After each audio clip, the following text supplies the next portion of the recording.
Assalamualaikum warahmatullahi wabarakatuh.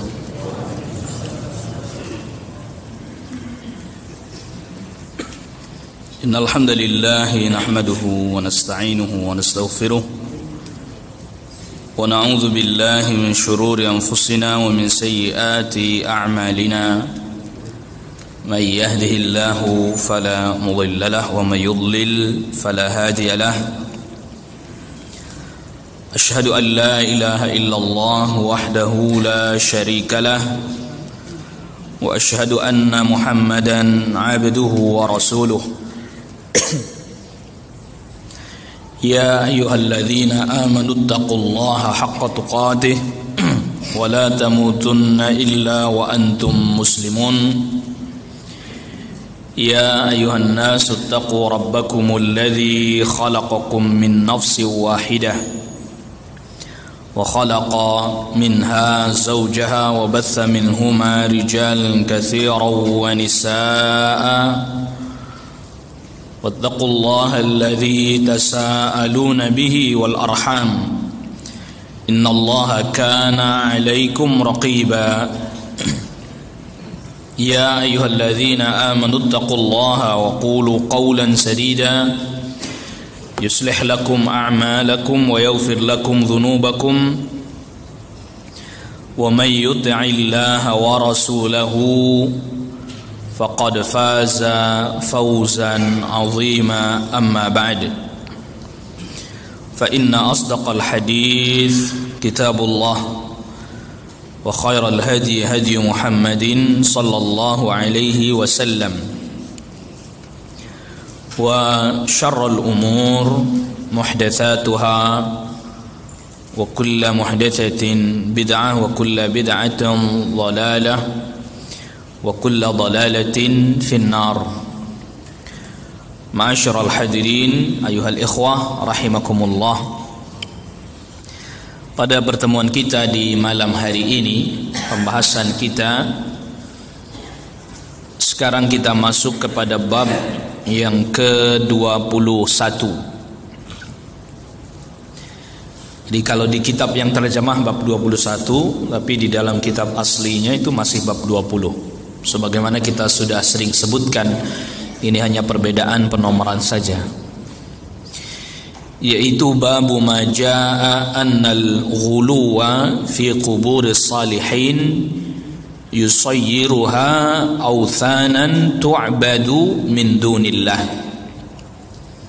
Bab menjelaskan tentang dalil-dalil atau sesuatu yang datang menjelaskan bahwa sikap berlebihan terhadap kubur orang-orang saleh menjadikan kubur tersebut sebagai awthanan, berhala yang disembah selain Allah Subhanahu wa ta'ala.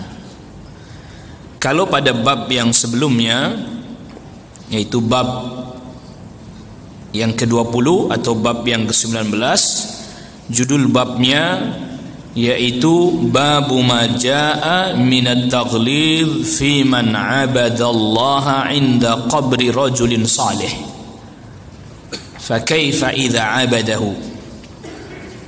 Bab ancaman yang sangat keras lagi berat bagi orang yang menyembah Allah di kubur orang saleh. Dia nyembah siapa? Nyembah Allah, tapi tempatnya di kubur orang saleh. Itu aja ancaman yang sangat berat. Laknat. Lalu kemudian Rasul sebut ulaika syirarul khalqi indallah, seburuk-buruknya makhluk di sisi Allah.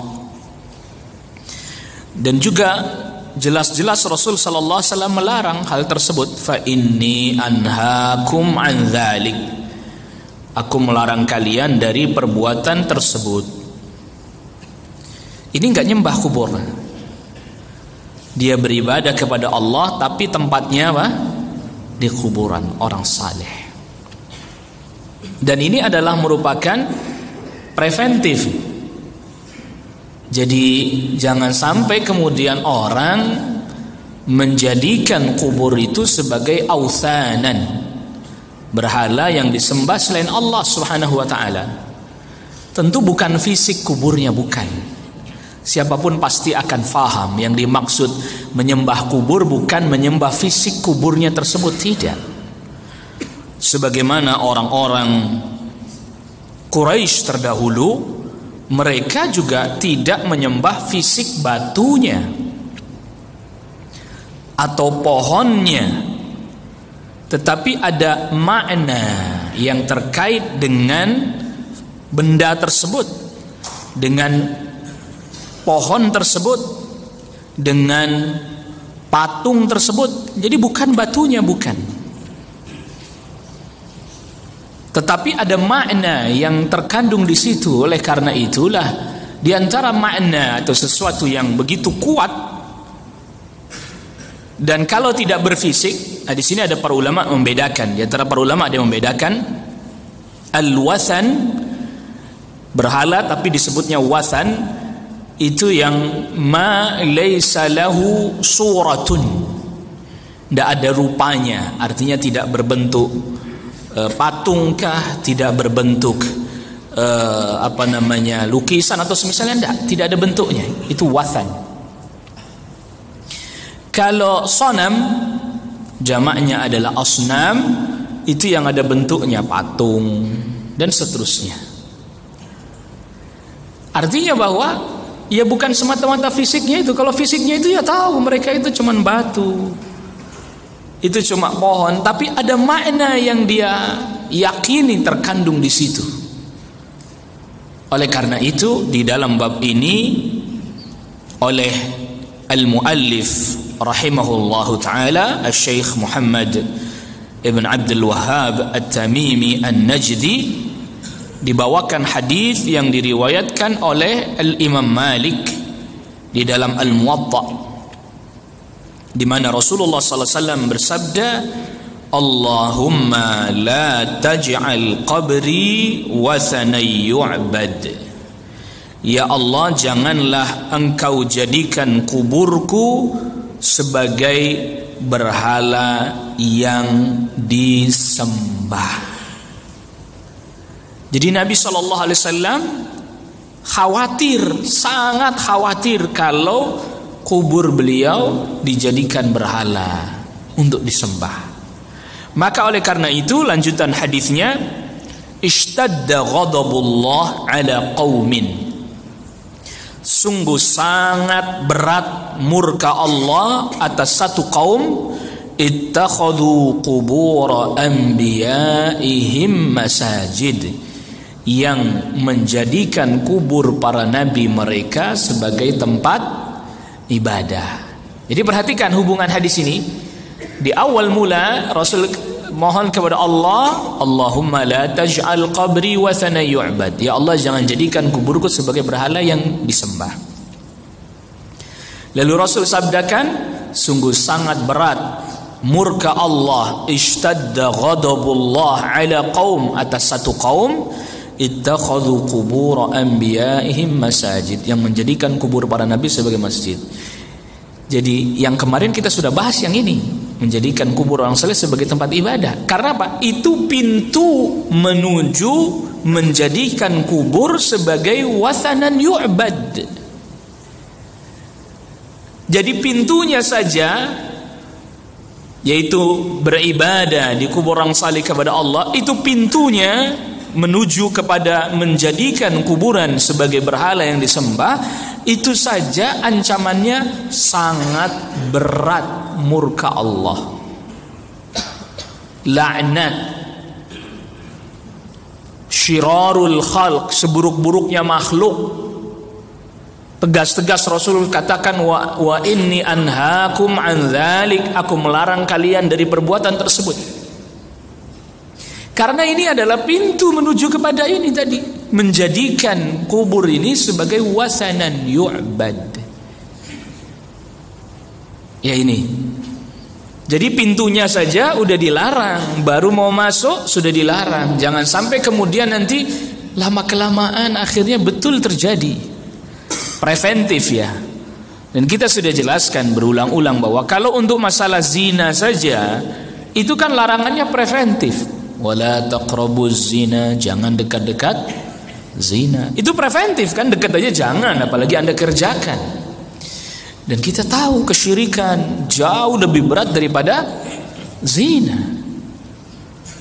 Makanya preventif juga ini, jangan sampai orang beribadah kepada Allah tapi dikubur orang saleh. Jangan.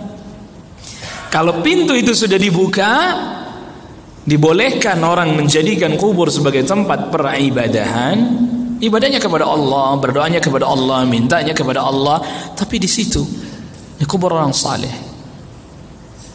Bahkan jauh sebelum itu atau jauh sebelum beribadah di kubur orang saleh, hari ini dibuka lebar-lebar beribadah di kubur, walaupun bukan kubur orang saleh. Dibuka lebar-lebar di kubur, walaupun bukan kubur orang saleh, dibuka lebar-lebar, boleh. Bismi ziaratil kubur, dengan nama ziarah kubur, dengan nama ziarah kubur dibuka lebar-lebar ibadah di kubur. Kubur kumpul, kuburnya di tengahnya, dia kelilingi, dia berdoa kepada Allah bukan kepada selain Allah. Lah sekarang begini, kalau beribadah di kuburnya para nabi saja dilarang dengan keras, para nabi, para rasul, bagaimana yang bukan nabi, yang bukan rasul? Bil aula wa bil ahra, lebih utama lagi untuk dilarang. Ya kan kita doain dia, iya, tapi di tempat yang bukan semestinya. Ini tata caranya ziarah, masuk, ucapkan salam, yang Rasulullah SAW lakukan. Lalu kemudian kalau Rasulullah SAW berdoa untuk para ahlil baqi, Allahumma ighfir li ahlil baqi, itu Rasulullah SAW tidak menghadap ke kubur, kubur di belakangnya. Rasulullah SAW menghadap ke arah kiblat. Kubur di belakangnya, Rasulullah SAW menghadap ke arah kiblat, baru Allahumma ighfir li ahlil baqi, ya Allah ampuni ahlil baqi. Itu artinya bahwa kalau untuk mendoakan nggak mesti Anda lakukan di situ. Atau doakan di mana saja. Kalau ucapkan salam ya karena memang sunnah, termasuk sunnah ketika kita mengucapkan salam. Diperintahkan oleh Rasulullah SAW dan dicontohkan oleh Rasulullah SAW. Lihat, ini preventif nih, langkah preventif, ditutup. Sehingga apa tadi, kalau kuburnya orang saleh, termasuk al-uquf alal kubur, diem berdiri di kubur, ya itu. Kita sudah sampaikan dulu kaumnya Nabi Nuh kan begitu. Ada orang saleh wafat, lalu kemudian berdiri mereka di atas kuburnya, nggak ngapain, hanya mengenang saja. Berdiri al-uquf alal kubur, diem aja berdiri lama gitu kan. Lama kelamaan apa? Nggak puas dengan cara itu. Dibikininlah patungnya, dibikinlah ininya, dibangunlah kuburnya, dan seterusnya. Ya memang begitu tahapan-tahapannya. Ya, itu tahapan-tahapannya. Maka di dalam bab ini juga didatangkan athar dari sahabat Abdullah ibn Abbas radhiyallahu anhuma. Asar dari sahabat Abdullah ibn Abbas radhiyallahu anhuma terkait dengan Lata. Terkait dengan Lata, dan asar ini datang dari jalurnya, pertama dari jalurnya Mujahid. Berkata Mujahid, afara'aitumul Lata wal Uzza, terkait dengan firman Allah di surat An-Najm ayat ke-19, afara'aitumul Lata wal Uzza. Kata Mujahid, kana yaluttu lahum sawiq famat fa'akafu ala qabrihi. Kata Mujahid, Lata ini dulunya adalah orang saleh yang membuat sawiq, sejenis makanan. Lalu kemudian dia mati. Ketika dia mati, fa'akafu ala qabrihi, mereka berdiri di kuburnya ini, diem berdiri gitu, mengenang. Ya, mengenang. Lama kelamaan apa? Ya disembah. Wa kadza qala Abul Jauza an Ibnu Abbas. Demikian juga berkata Abul Jauza dari sahabat Abdullah ibn Abbas radhiyallahu anhuma. Kana yaluttu sawiqa lil hajj. Latta itu tadinya adalah orang saleh yang membuatkan makanan bagi orang-orang yang menunaikan ibadah haji. Ya. Lalu kemudian ketika dia wafat, orang pada berdiri gitu di kuburnya. Bahkan asarnya sahabat Abdullah bin Abbas ini diriwayatkan oleh Al-Imam Al-Bukhari. Diem aja di atas kuburnya, diem aja. Lama kelamaan ya disembah. Lama kelamaan disembah. Dan kita sampaikan pada beberapa pertemuan yang lalu, ada poin penting terkait dengan hal ini. Waktu yang lama. Waktu yang apa? Yang lama. Jadi nggak sebentar hari ini terus kemudian besok terjadi kesyirikan.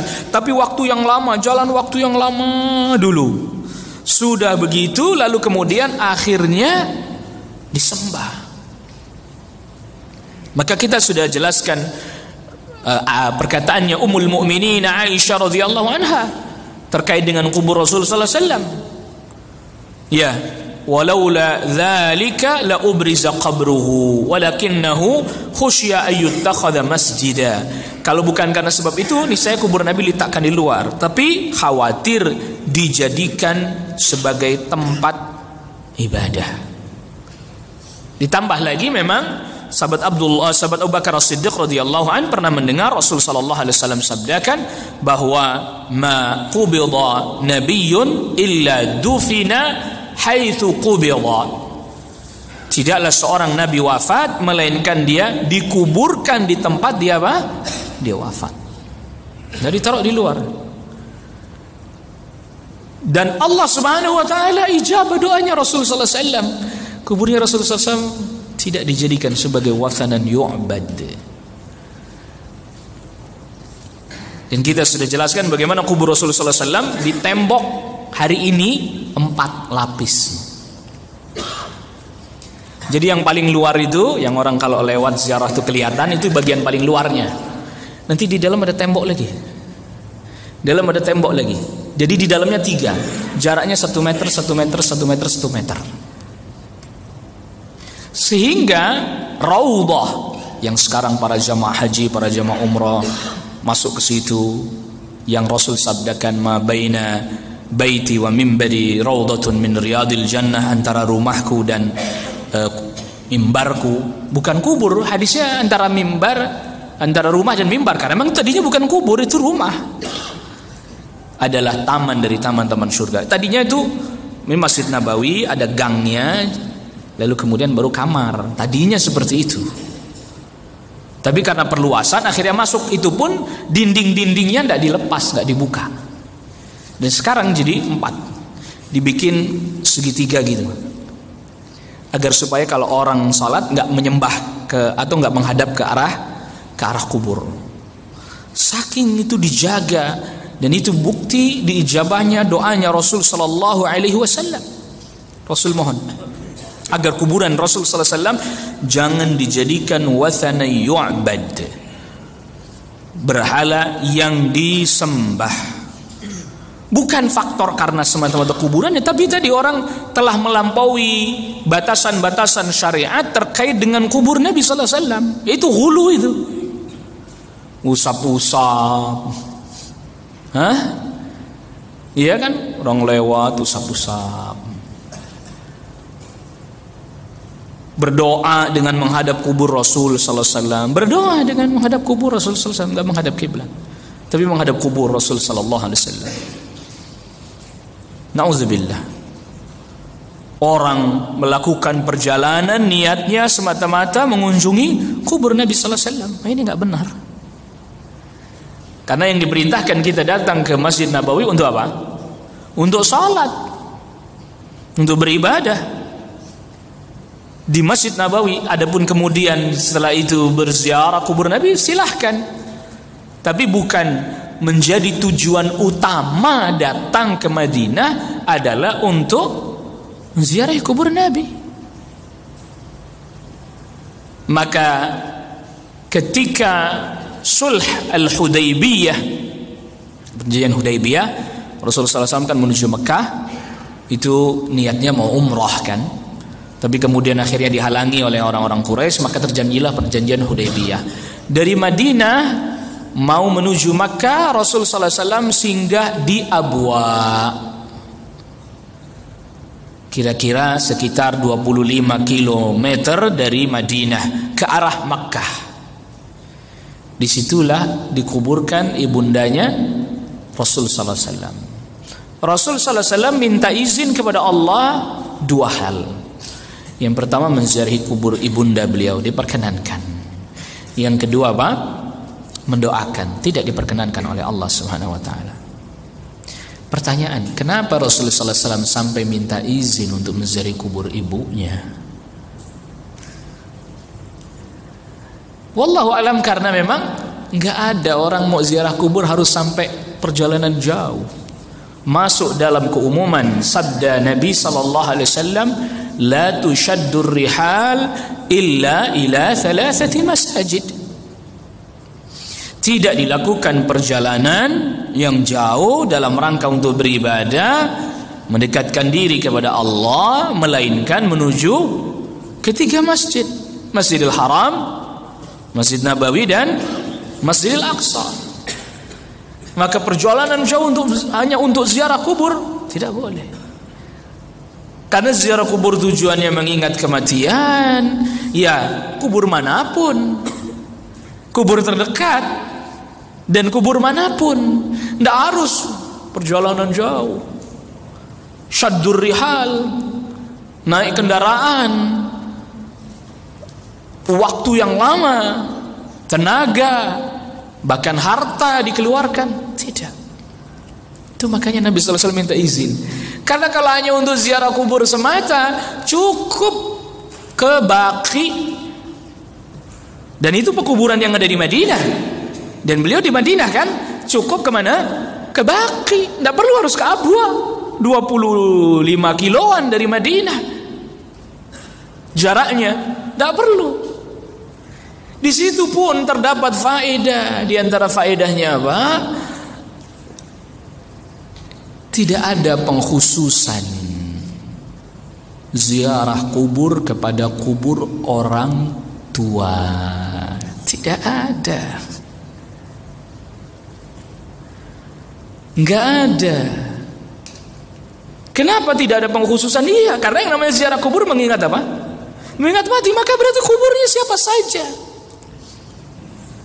Bukan kuburnya orang tua semata, bukan kuburnya khusus si fulan, si alan, bukan. Itu pula mengapa kemudian kubur-kubur itu Rasul anjurkan tidak dibangun, tidak ditulis nama, dan seterusnya. Kenapa? Niatnya mengingat mati. Jadi kuburnya siapa saja. Tidak lihat ini kuburnya siapa, ini namanya siapa. Memang niatnya kubur itu zurul kubur, ziarahilah kubur, agar supaya kita mengingat kematian. Fa innaha tudzakirukumul akhirah, karena itu bisa mengingatkan kalian kepada akhirat. Tujuan utamanya itu.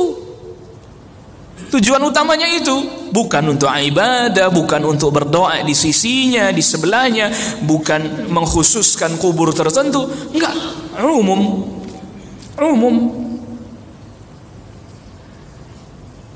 Enggak ditulis nama, enggak dibangun, tidak ditinggikan, enggak di marmer mungkin kalau kayak sekarang.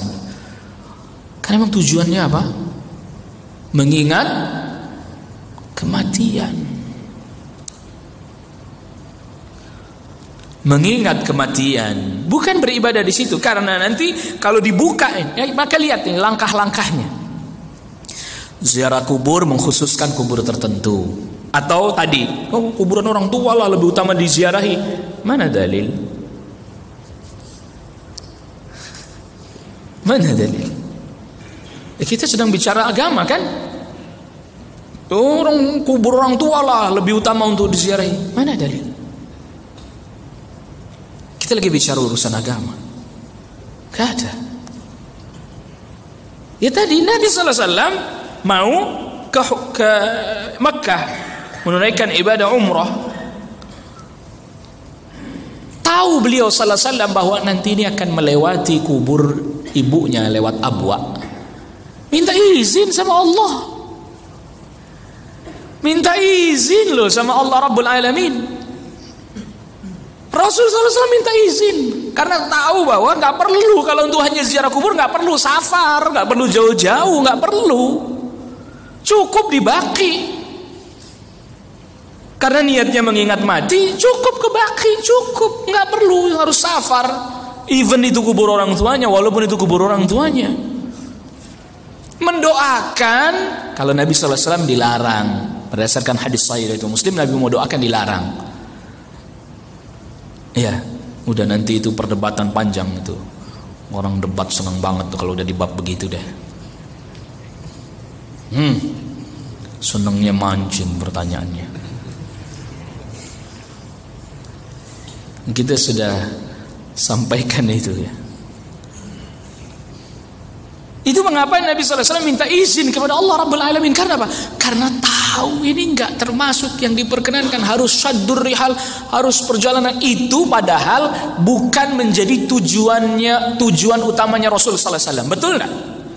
Menziarahi kubur ibunya pada saat itu tidak menjadi tujuan utama Rasulullah SAW. Rasulullah SAW mau umrah nggak jadi tujuan utama, minta izin kepada Allah Rabbul Alamin, diizinkan ya. Tapi mendoakan tidak diizinkan.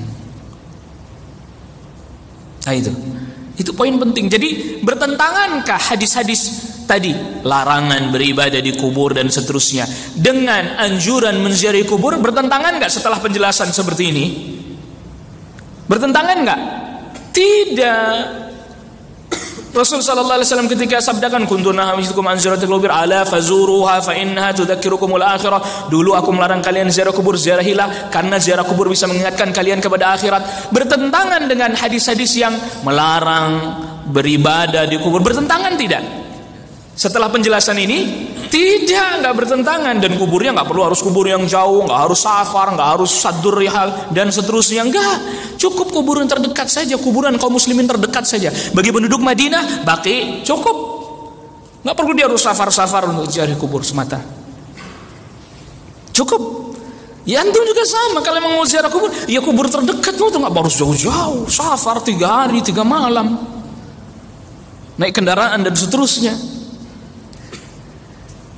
Jadi nggak bertentangan. Maka ketika kita ada yang berkatakan begini, itu larangan beribadah di kubur itu kan karena kuburan itu najis, kotor dan seterusnya. Enggak, bukan itu, bukan. Larangan Rasul sallallahu alaihi wasallam tidak terkait dengan itu, tidak. Karena di awal mula tadi hadis Nabi, Allahumma la taj'al qabri wasana yu'bad. Ya Allah, jangan jadikan kuburku berhala yang disembah. Itu kan berarti lalu kemudian setelahnya istadda ghadabullah, sangat besar sekali murka Allah ala qaumin, atas satu kaum ittakhadhu qubur anbiya'ihim masajid, yang menjadikan kubur nabi mereka sebagai masjid. Itu berarti maksud larangan beribadah di kubur adalah preventif, menutup segala potensi-potensi keburukan, terutama kesyirikan. Bukan soal masalah najisnya. Maka di dalam hadis yang lain, riwayatnya sahabat Abu Sa'id Al-Khudri, riwayatkan Ahmad, Abu Dawud, At-Tirmidzi, Ibnu Majah, Al-Bazzar dengan sanad yang jayyid, hasan. Al-ardu kulluha masjidun. Bumi ini semuanya boleh dijadikan tempat ibadah kecuali 2, illal maqbarah wal hammam, kecuali kuburan dan hammam. Hammam itu di zaman dulu itu tempat pemandian umum. Sauna, hammam, pemandian umum. Jadi orang siapa aja boleh masuk. Nggak boleh, semuanya boleh kecuali kubur dan hammam. Nah, alasan kenapa kubur dilarang? Kalau hammam jelas, memang itu tempatnya orang mandi dan seterusnya, masa mau sholat di situ, mau ibadah di situ. Tapi kalau kuburan, alasannya ya karena tadi hadis Nabi, sangat berat kemurkaan Allah atas mereka. Kenapa? Karena menjadi pintu menuju menjadikan kubur sebagai berhala yang disembah. Maka perhatikan coba langkah-langkah preventifnya. Jangan beribadah di kubur. Kumpul di kubur, ibadah di situ. Kubur siapapun, bukan hanya kubur Nabi kalau ini semuanya. Ini dibuka nih. Boleh, masa nggak boleh? Dek, orang masuk. Masuk nih ke pintu yang pertama, naik pintu yang kedua, pengkhususan kepada kubur orang-orang saleh. Beribadah, berkumpul beribadah bareng-bareng, membaca Al-Quran, kata berzikir di kubur yang bukan orang saleh atau kubur biasa, dibuka, naik. Mereka lakukan itu di kubur orang saleh. Kepada Allah mintanya. Lama kelamaan apa? Nyembah kubur. Oh ini kita ini lagi susah begini, makanya sampai ada satu ungkapan, tentu ini bukan hadis, berkata begini, idza a'yatkumul umur faqsidul qubur. Ini bukan hadis. Apabila kalian sedang mengalami masalah yang berat, maka datangilah kuburan. Allah musta'an. Bukan datang kepada Allah, bukan minta kepada Allah. Ya Allah, ya Rabb. Maka ditutup ini, pintu-pintunya ditutup. Termasuk pintunya adalah berziarah kubur menurut sebagian para ulama bagi kaum wanita. Makanya di dalam bab ini didatangkan hadis Nabi sallallahu alaihi wasallam. Pada bab ini didatangkan hadis yang dikeluarkan dari jalurnya sahabat Abdullah ibn Abbas, rawahu ahlus sunan Abu Dawud, Tirmidzi, Nasa'i, Ibn Majah, la'ana Rasulullah sallallahu alaihi wasallam zairatil kubur. Rasul melaknati kaum wanita yang menziarahi kubur.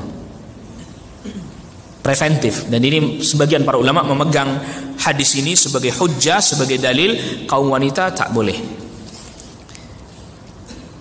Nggak boleh. Sebagian membolehkan, tapi pun tidak boleh sering-sering. Karena sebagian para ulama menguatkan redaksi bukan yang zairat, tapi redaksinya yang tepat zuwarat. La'ana Rasulullah sallallahu alaihi wasallam zuwaratil kubur. Dengan redaksi zuwarat. Apa bedanya? Kalau zairat yang menziarahi biasa. Tapi kalau zuwarat ini mengikuti wazan fu'alah, yang berarti banyak, sering, terus menerus. Kaum wanita, Rasulullah melaknati kaum wanita yang sering terus menerus menziarahi kubur. Preventif itu. Preventif. Kaum wanita jangan sering-sering. Makanya dalam hal ini tentang ziarah kubur bagi kaum wanita, para ulama terjadi perbedaan pandangan dari status fikih. Ini kalau ziarahnya benar ya. Kalau ziarahnya benar sesuai dengan yang Rasul sallallahu alaihi wasallam ajarkan, maka sebagian para ulama katakan kaum wanita mutlak tidak boleh menziarahi kubur, mutlaqan tidak boleh secara mutlak. Yang kedua boleh, tapi nggak boleh sering-sering, terus-menerus. Fa'ala kulli hal, ini pintu menuju kepada kerusakan. Ya, banyak kerusakan terjadi di sini. Lalu kemudian selanjutnya wal muttakhidhina 'alaihal masajid, dan Allah melaknati orang-orang yang menjadikan kubur. Nah, ini umum sebagai tempat ibadah. Ini dalilnya umum karena enggak sebut kuburul anbiya, enggak. Kalau yang hadis-hadis sebelumnya yang kita sebutkan kan ittakhadhu qubur anbiya'ihim, ittakhadhu qubur anbiya'ihim, yang menjadikan kubur para nabi sebagai tempat ibadah. Kalau hadis ini enggak, wal muttakhidhina 'alaiha al masajid, yang menjadikan kubur-kubur sebagai tempat ibadah, umum, bukan hanya kuburan para nabi. Was-suruj, dan yang menyalakan lampu. Maksudnya ini ada kuburan nih, ke zaman sekarang kuburan dikasih lampu itu jangan. Kenapa? Mereka nggak butuh itu. Ada yang tanya, Ustaz, tapi itu di kuburan-kuburan umum, TPU ada lampu nerangin jalan. Itu lampu nerangin jalan, boleh. Tapi kan ada nih kubur terus dibikin kayak rumah-rumahan gitu kan ada tuh ya, sebagian kubur dibikin kayak rumah-rumahan, terus dikasih apa? Si lampu ini nggak boleh. Seminim-minimnya mubazir. Kok mubazir Ustaz? Iya, orang mati nggak butuh lampu.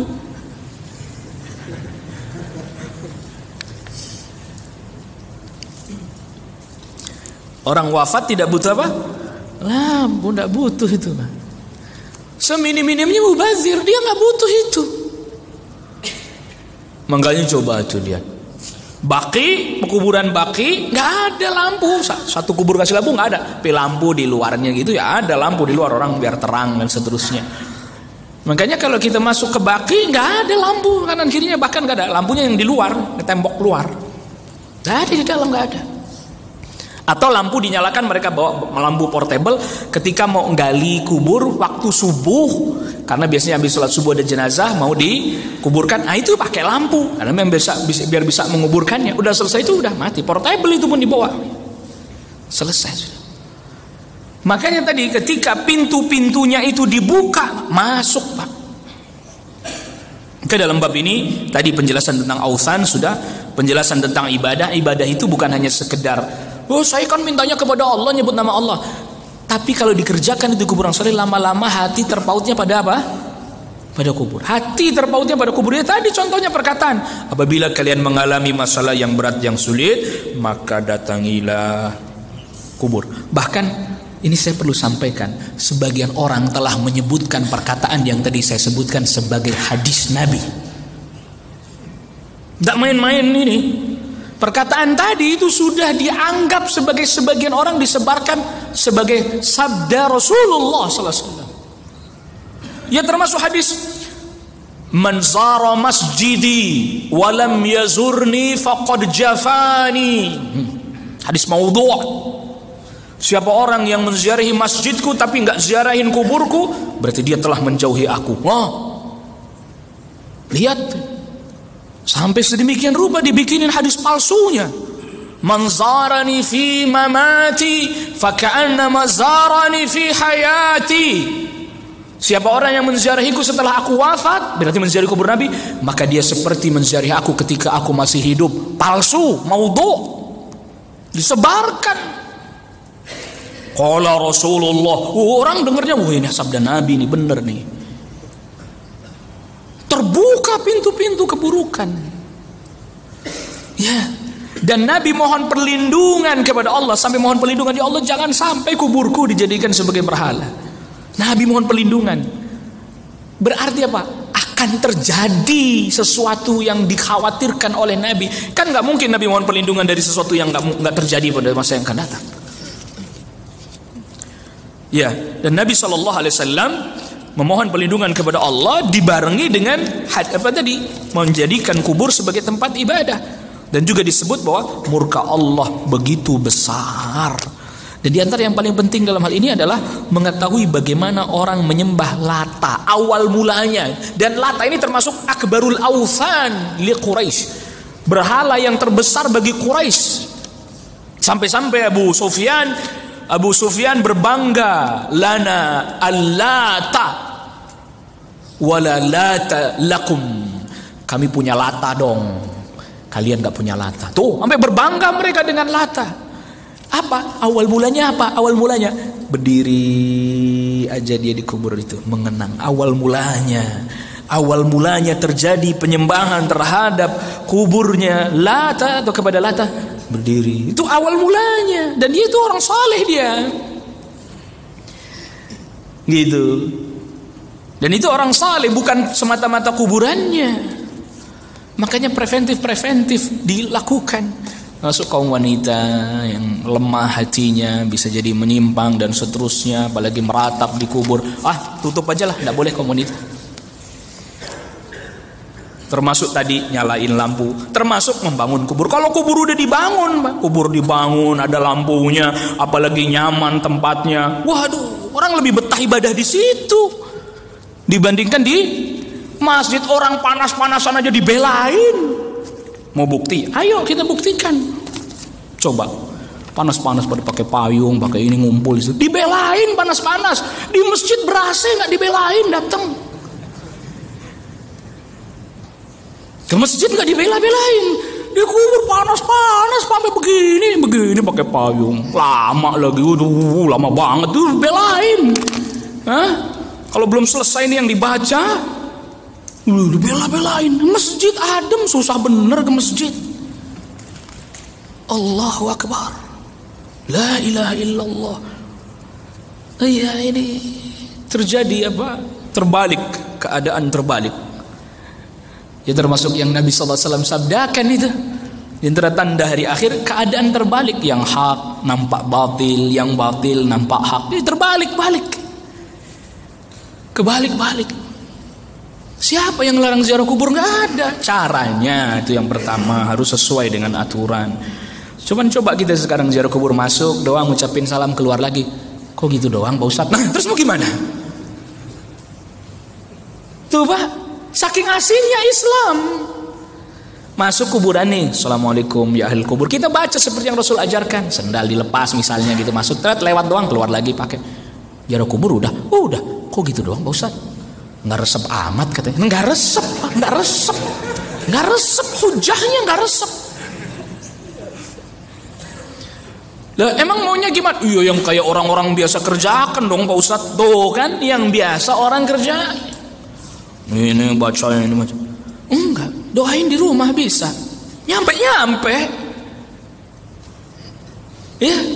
Dan termasuk tadi namanya nggak ditulis, even antum nggak nyebut nama bapak antum, malaikat tahu. Ya Allah ampuni kedua orang tuaku. Nggak nyasar malaikat, enggak. Walaupun nggak ditulisin namanya di situ. Allah musta'an. Jangan sampai ini aneh, bukan apa-apa, sedih. Jangan sampai kayak pernah ada lihat video. Apa videonya itu? Di videonya itu dibilang begini, malaikat mungkar nakir diakali nama Abu Nawas katanya. Abu Nawas ketika mau wafat, dia pesan sama anaknya, pakaikan kepada saya kain kapan yang udah lama, warnanya udah butak, udah kumel. Jadi pas ketika wafat, mungkar nakir datang. Salah nih, jenazah udah lama katanya. Kita lewatin aja, nggak usah ditanya. Ini yang cerita ini orang yang dianggap ulama, kan nyusahin ini, ngelurusin umat ini susah ini. Yang cerita ini orang yang dianggap ulama Pak. Kan kita bingung, mana ada sih malaikat mungkar nakir ketipu gitu ya. Ini Allahu Akbar, rawahu siapa ini hadis ini? Jadi malaikat mungkar nakir datang, kafannya udah lama, udah jelek, udah butut. Udah lama nih jenazah, nggak usah kita tanya, udah salah, kita salah alamat, pulang lagi itu. Astagfirullah, la ilaha illallah. Kita berusaha pelan-pelan di masjid-masjid kayak gini jelasin jemaah, ini hadisnya sahih begini, pelan-pelan akidah yang benar. Dia ngerusaknya enak banget, gampang bener. La ilaha illallah. Iya. Kita denger adzan isya dulu, ntar habis itu kita jawab beberapa pertanyaan. Enggak semuanya nih, waktunya enggak cukup nih Pak. Wallahu a'lam. Sallallahu ala nabiyina Muhammadin wa alihi washabbihi wa sallama tasliman katsira.